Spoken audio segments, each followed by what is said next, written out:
Olá, pessoal. Somos o terceiro semestre de Gestão Empresarial da FATEC Zona Leste e nós estaremos apresentando nossa pesquisa sobre cargos e salários da matéria de Gestão de Pessoas com a orientação da professora Ieda. Bom, o nosso grupo é composto por mim, Gabriele Camargo, a Letícia Paula, o Paulo José e a Caroline Vitória. Olá, pessoal. Meu nome é Carol e eu vou falar um pouco sobre a CBO e o Plano de Cargos e Salários, começando pela CBO. A Classificação Brasileira de Ocupações, CBO, é um documento que retrata a realidade das profissões do mercado de trabalho brasileiro. Foi instituída com base legal na Portaria de número 397, de 10 de outubro de 2002.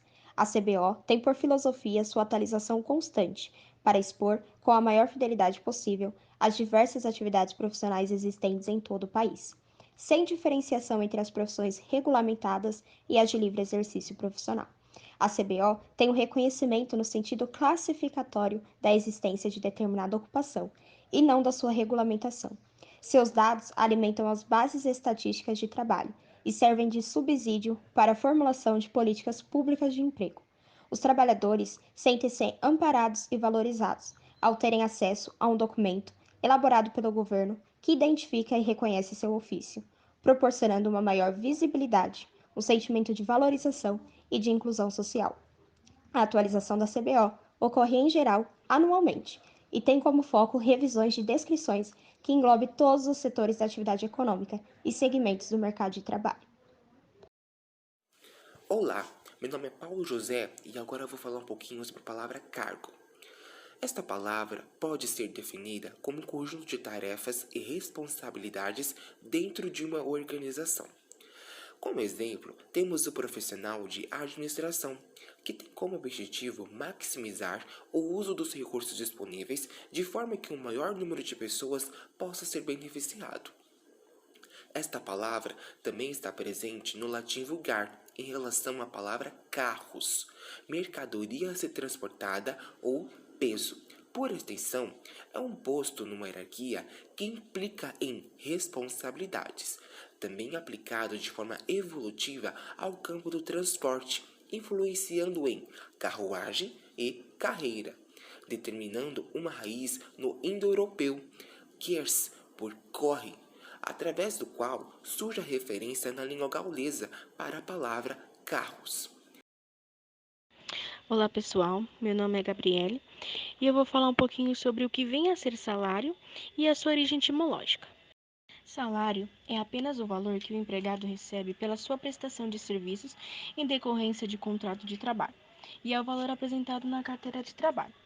Ou seja, o salário é apenas o valor que deve ser pago pelo empregado e aos seus colaboradores pelos serviços realizados durante um período. Ou seja, se em sua carteira de trabalho estiver escrito que você recebe 1.100, então este é o seu salário.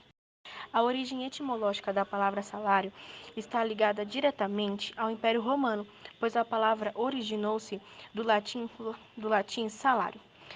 E esse termo traduzia o que os soldados romanos recebiam pelos seus serviços prestados ao Império, que era uma porção de sal, que naquela época o sal era um item extremamente valioso e muito caro.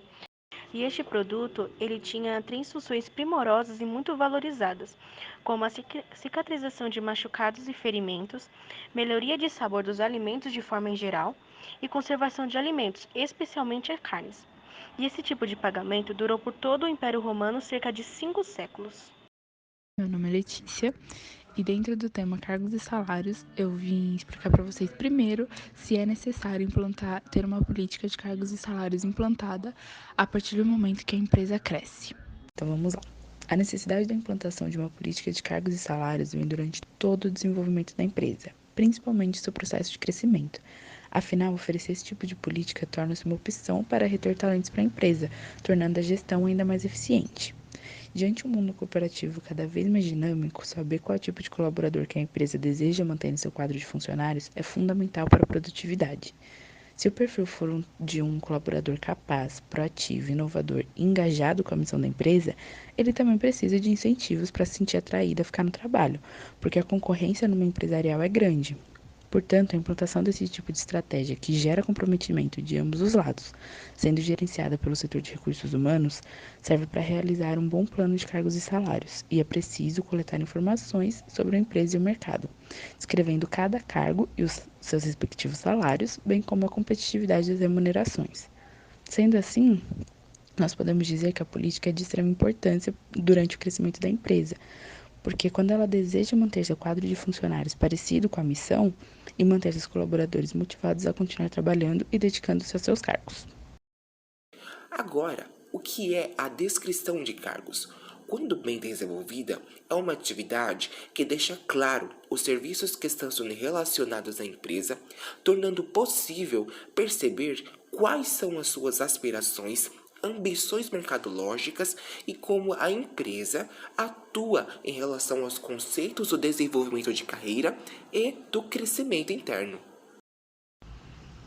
Como é feita uma pesquisa de cargos e salários? O setor responsável por esse tipo de estudo é o RH, buscando entender qual a média os melhores métodos para que tenha a definição completa de uma política de cargos e salários, sendo assim as 5 etapas necessárias para seguir e obter esses resultados. São elas: a seleção das empresas a serem comparadas, que vai ser a nossa fonte de informação. Nessa etapa, estuda o ramo de atividades, a localização geográfica, a estrutura organizacional e a política salarial. Depois, vem o estudo da definição dos cargos a serem avaliados. As informações coletadas, que são os números de colaboradores pertencentes a tal cargo, a relevância do cargo na estratégia da empresa, as responsabilidades da posição e a importância que esse cargo tem no mercado de trabalho. Em seguida, coleta-se todos os dados e faz as devidas comparações com a ajuda de relatórios. Depois que se coleta todos os dados, a gente realiza uma tabulação e a apresentação dos resultados, ou seja, por meio dessas informações, a organização estará apta para realizar ajustes salariais e oferecer benefícios que vão condizer com o mercado. Por fim, vem a definição dos próximos passos, Quando chega aqui, a empresa toma uma decisão de acordo com todos os dados estudados e apresentados. O objetivo principal dessas pesquisas é proporcionar a visualização de salários, benefícios e promoções dos cargos no mercado, servindo como meio de divulgação aos funcionários e possibilitando de forma justa, clara e coerente a atualização do plano de cargos e salários na empresa. O plano de cargos e salários é uma política interna da empresa, que define quais as funções oferecidas, suas características e a remuneração para cada posto de trabalho. Como o objetivo geral é manter o quadro de colaboradores organizado, oferecendo um salário justo e compatível com o mercado, ele também estabelece critérios para que o profissional possa evoluir dentro da empresa e subir na escala hierárquica praticada pelo negócio. Essa é uma maneira transparente e que motiva os colaboradores a entregarem melhores resultados, além de investirem na própria formação. O plano de cargos e salários traz múltiplos benefícios para a empresa. O resultado é sentido na busca, aquisição e retenção de talentos, influencia na produtividade e tem o poder de diminuir índices como turnover e absenteísmo, ao mesmo tempo em que a empresa fornece uma chance real de evoluir na carreira, também estimula o desenvolvimento pessoal dessas pessoas. Bom, vou falar um pouquinho sobre qual é a diferença entre salário e remuneração. Salário é o valor apresentado na carteira de trabalho, e a remuneração é a soma do salário estipulado em contrato com outras vantagens a serem adquiridas na vigência do contrato de trabalho, como hora extra, adicional noturno, bônus, comissão e gorjeta, e entre outros. E a diferença é que o salário é apenas o valor escrito em sua carteira de trabalho, e a remuneração é tudo aquilo que é pago ao colaborador em troca de seu trabalho, que é o salário mais hora extra, comissão, bônus e entre outros.